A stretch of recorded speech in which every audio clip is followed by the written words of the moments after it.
comment faire une webconférence dans son établissement pour faire des conseils de classe, des conseils pédagogiques ou des réunions. Alors, comme nous allons le voir, nous allons donner quelques conseils préalables, puis nous verrons différents outils qui permettent de faire ces webconférences, et enfin nous ferons des focus sur ces trois outils que sont Jitsi, la classe virtuelle CNED et BigBlueButton. On a également un menu contextuel. Menu permet de revenir au sommaire, alors que les boutons 1, 2, 3, 4, 5 permettent d'aller directement au chapitre concerné. Alors, quelques conseils préalables.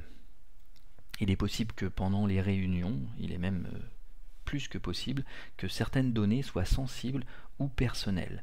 Et si c'est le cas, il va être nécessaire de protéger votre salle de webconférence. Et tous les outils ne sont pas équivalents. Si vous prenez le cas de la classe virtuelle CNED, cet outil est plutôt adapté puisqu'on peut la sécuriser.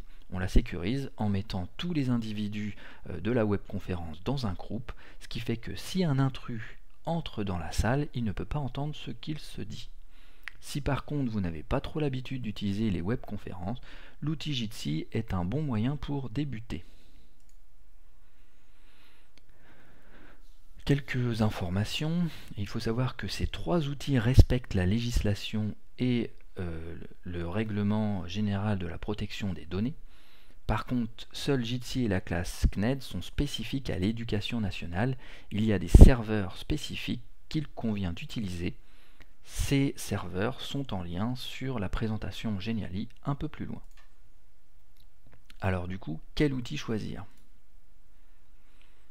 Parmi les trois outils, un tableau comparatif vous permet de voir les points positifs et les points négatifs de ces trois dispositifs.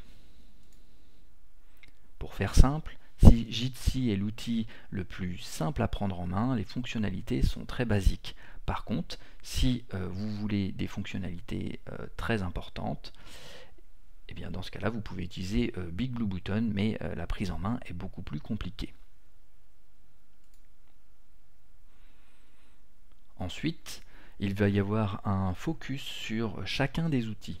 Alors pour Jitsi, vous allez avoir un tutoriel vidéo qui explique comment on utilise Jitsi.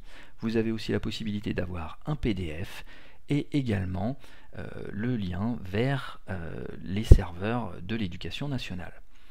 Vous avez aussi un rappel sur un ancien webinaire sur apps.education où vous pourrez retrouver des informations également sur Jitsi.